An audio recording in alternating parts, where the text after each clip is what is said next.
Armor is a very important thing in World of Tanks Blitz, especially when you have a lot of it. What we are currently looking at is the M6A2E1, a Tier 7 American Premium Heavy Tank, a vehicle that has probably the most frontal armor tier for tier in the game, but its side armor is probably the worst in the game. It is an incredibly unique, fun, and just overall really awesome design for a heavy tank. If we actually make our way over to Armor Inspector, you can take a look at the frontal armor. This is what a Semovente Contracaro sees, with 200 millimeters of standard pen for a Tier 7. I mean, that's a lot of standard pen, and even standard pen against this thing, look at the hull. It's 230, even the weakest spot on the frontal part of the hull is about 210 millimeters thick. That is incredibly strong. This vehicle is ridiculous. Even with high pen heat, the vehicle still has some red spots on the frontal armor. That is insane. The turret as well is pretty solid. It's about 250 millimeters on the cheeks, upwards of 400 on the mantlet.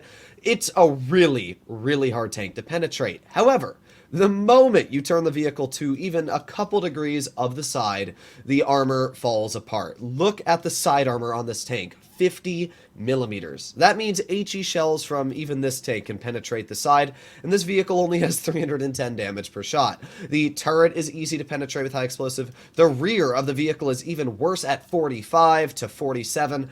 Yeah, the M6 is literally all armor on the front and no armor anywhere else.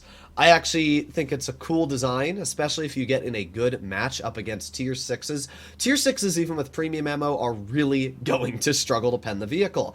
Now, unfortunately, this game we are up against the majority of Tier 8s, but we'll see what we can do. Now, this vehicle, to be fair, also features a pretty solid gun. It's the same gun as the T29 and T32. So it's got 310 damage per shot. It's got decent DPM, okay penetration. It's not bad at all. So we'll see what we can do here. Now, obviously, with this much armor, the tank isn't going to be very fast. It's about a top speed of 29. It's an okay power to weight. You can see we're actually going uphill at like 20, which isn't the world's worst thing ever. Not really loving where our team's driving, though. Our Super Hellcat is capturing B, and our Black Prince is going alone off to the other side of the map. But they have a lot of heavies. They got a Luva, VK4502A, and an IS-2 Berlin, and an M6A2E1.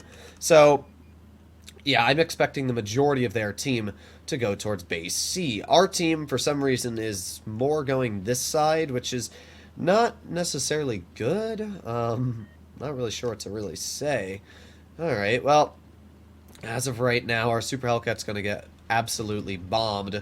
I'm kind of hoping I can cross off to this side here. This should be a decent spot to use the tank's 10 degrees of gun depression. Hopefully we can get some nice shells out. We're just going to wait here for now. We'll see if somebody tries to drive into our line of sight. We'll just hold this. We can see the Leo off to the side. Oh, got the VK over here, and there's the Luva. There you go. Nice shot into the Luva for 290. Unfortunately, our Super Hellcat is already dead. Not much we can do about that. He just kind of drove into death. Alright, well, we got the VK off to the side, who maybe we can get a shell into. Oh, we actually were able to overmatch his side armor there. Not too bad. You can see where the pretty good pen on this vehicle actually comes into play. The M6 is getting shot up, and we don't have a fast enough reload to get another shell to that VK. But that's all fine. We got the IS-2 Berlin, and aiming, fire. There you go. Nice 314 roll. We also got the M6 off to our side here, but that should be all good. Maybe not. All right, we're going to try and finish off the M6. No, we're not. I don't want to be shot by the Luva. All right, M6 is dead, but the problem is we have no cover on our rear. Oh boy, this is not looking very fun right now, I'll be completely honest. Oh, that's an ISU. Alright, we got one pen into the ISU. Now we're going to start backing up. I have like 0 support right now, but we are going to keep backing up. Oh, he's just bad. Okay, well that's good news. Let's go for another shot into his tank. There you go. I'm going to pretend like I out-reload him, but it's possible he's just going to do the classic 40% of rush, but maybe he's not. Look at that. Alright, he's dead. That's actually really, really important. Now we got the Leo off to the side. I could have HE'd him, but it wasn't worth it because the chance of it hitting his weak spot with the HE is not very high. Our armor's not really working all too well right now, but that does make sense, because this tank's armor is only good frontally, but there you go. We were able to get one bounce, but now we got a Boss Chatillon Bourrasque on our rear, and that is the end of us. Unfortunate. Well, we did a pretty good job this game, and it is very possible that our team could win this. The enemy team only has 3 vehicles left. The Emil is going to get 1 shell into the Luva. Come on, get another. Nice, okay. Unfortunately, our Bourrasque is, yeah, he's playing pretty poor, I'm not going to lie. But that guy gets shot. Our Bourrasque is still bailing, which means he can hopefully get out. Alright, I think we're going to win this, to be honest. If this Emil drives in, we win. If he doesn't, then yeah, we could lose, but it should be a win. We got a pretty solid victory out. So the first game, you'll notice that the armor didn't work that well. We only bounced 2 shots in total. We were able to deal some decent damage though, 2,100, which puts us second on the team. Not too bad at all. The M6 it's a weird playstyle, because you notice the moment I literally turn the tank to the left or the right, anybody can shoot you, like anybody, and the Bourrasque got on our rear, and that was the end of our fun. I was pretty confident that somebody was going to pop off to the rear of our vehicle, but it was also really important to hold that spot I was at so that we could hold the enemy in the positions they were and buy our team time that was flanking. So not a bad result at all. As I said, this tank does really well against tier 7s and 6s, not so much 8s, because obviously Emil 1951, IS-5, and the AMX M4 that we have up against us this game, they all have really good pen, like 220, even the Emil 1951 is like 230 on the standard. Because of that, the armor on this vehicle is just not nearly as effective against tier 8s. Now, you still will get the occasional bounce, but nothing really to write home about. So, a little unfortunate with the matchmaking we've gotten here today, but we'll see what we can do in the second battle. I actually think this camo looks fantastic on the M6. It's just such a good camo. Wargaming needs to make camos more available in this game. Like, they need to make it so you can buy camos. Because right now, the only camos that are available for purchase are kind of lame, and they need to make it so that there's, like, special camos available every now and then that you can purchase for gold. I would easily drop thousands of gold on camos. So we got the FE off to the side. Unfortunately, that shell disappeared into Narnia. But as of right now, I'm just going to try and get up the bridge, because that is the most important thing to do. They only have 1 tank destroyer, and doesn't actually look like any of their team has gone up the bridge, which is weird. Oh, there's the AMX. Alright, well, let's just back up. Trying to figure out how I want to work this position.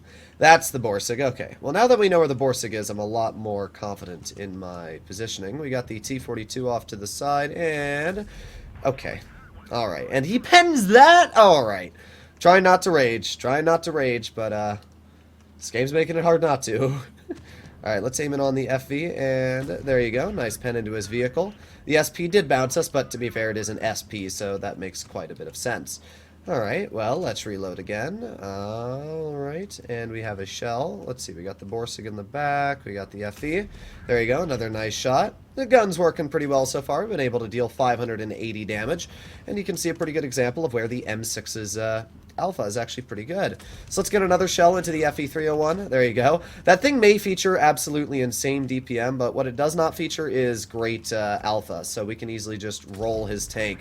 With the M6 having 10 degrees, you can also see that we very easily can just, shoot that guy whenever we want. So AMX is dead. Type 62 is able to finish him off. We got the Borsig off to the side. I would suspect that our Type 62 is going to kill him as well. Let's just keep on backing up here, and there you go. We should be able to get a shell into the roof of the IS-5, and nice, okay. Not too bad. You can see, again, this vehicle has so much gun depression, you can very easily shoot people, and this IS-5 is completely AFK, so I'm going to take advantage of that. While the M6 doesn't feature the highest DPM, we're still able to pretty easily farm this guy. We're up to 1,890 damage, and I'm going to keep on farming if I can. Reloading. 3, a 2, a 1, a nice bonk. And just like that, all that's left is 1 more shot. It's actually crazy how much... You notice that auto-aim actually makes it look like we have more gun depression than we do. It's kind of weird. You notice that? Either way, not a bad shot. I'll take it. We've got the Emil down low, and we got the T-42 off to the side. So we're going to aim it on the T-42, get a nice pen for 338. We're going to put on our adrenaline, and this T-42's, I don't really know what he's doing to be fair, but we're going to get another nice shot into his vehicle, and a bonk. There you go, nice pen. T-42 is going to aim it on our armor and be like, what the heck am I looking at? So There you go, not a bad game at all. We didn't do anything crazy, but we did 3,000 damage, came out with a victory, and farmed an AFK, so that's a win in all the worlds. Hopefully you enjoyed today's video. If you'd like to see more like it, please consider smashing that subscribe button down below. The M6, it's not a great tank, but it's a fun tank. It's got a cool armor profile. As I said, the gun is actually pretty solid. Good standard pen of 208, great premium pen at 260. DPM not great, but it's just a fun tank. So hopefully you enjoyed today's video, and I'll see you all in the next one. Bye-bye!